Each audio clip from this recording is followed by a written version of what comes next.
There's some. Expecting.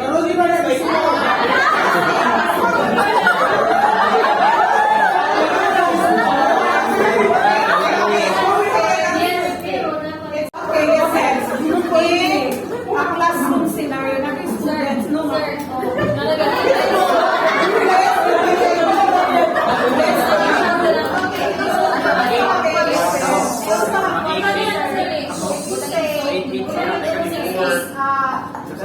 By 2, that would mean 1 plus 2. That's 3. 3 most of the days.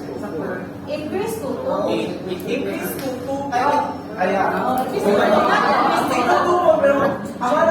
Just to make it point that in a common sense to be I hope you understand that our topic here is about knowing it's a complete chemical reaction. We are also expecting the increase will continue to have it a complete chemical reaction. We have to specify the number of moles. But there's no saying that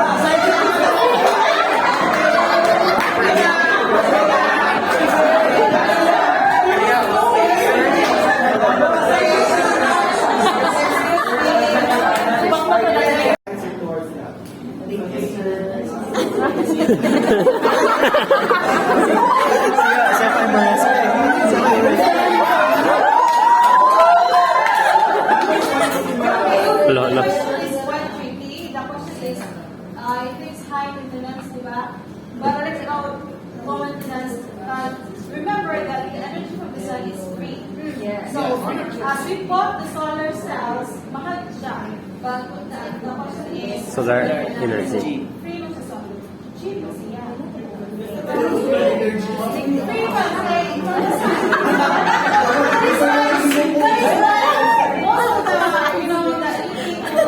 jokes solar kay kasi in a sense pa makabawin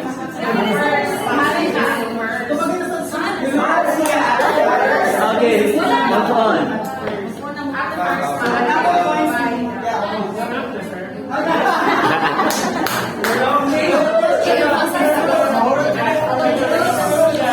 Solar energy is low maintenance, but in terms of price, it's costly. The statement is true, but I think it's renewable.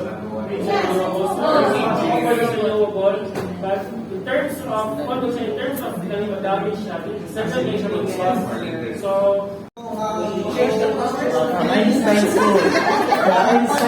The main problem is having to retain the quality of the supply of electricity. The main problem is to remove the dust that covers the panel. That's why it's low. Yeah.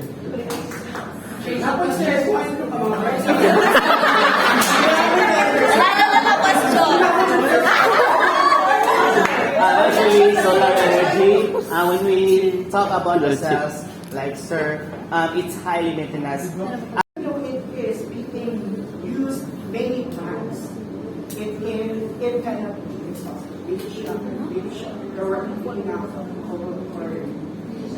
what I noticed is that most of the time, One of the challenges that I have, similar to the sir have mentioned there, it is really teacher-centered. And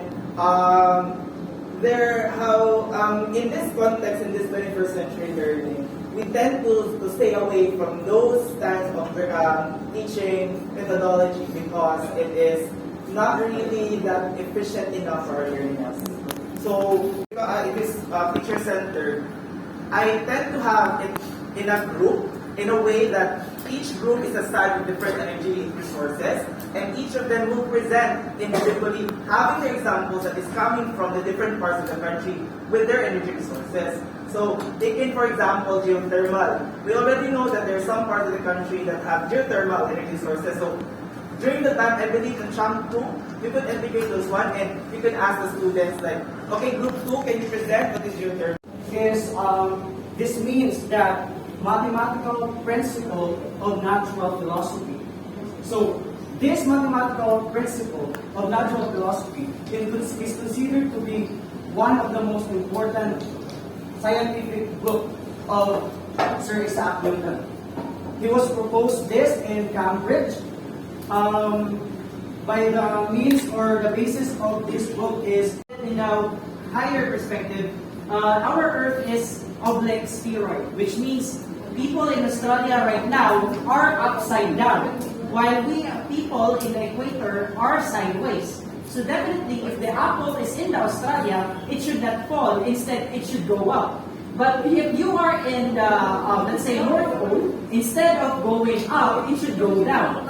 So that's why Isaac Newton questioned, what happened? Why did it fall towards the ground, towards the earth, instead of going towards the direction which is away from the earth? Thank you for that very wonderful explanation, sir. I have for Mr. Darrell, the class valedictorian. Okay, everyone. Are you excited to know who is? So it's because the car, the mass of the car is higher. Okay? So we need more people. The more.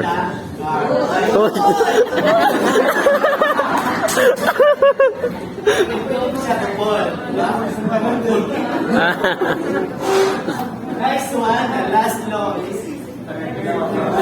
So third law, the pet or the dog keep on moving, but the owner keep on pushing. Pulling.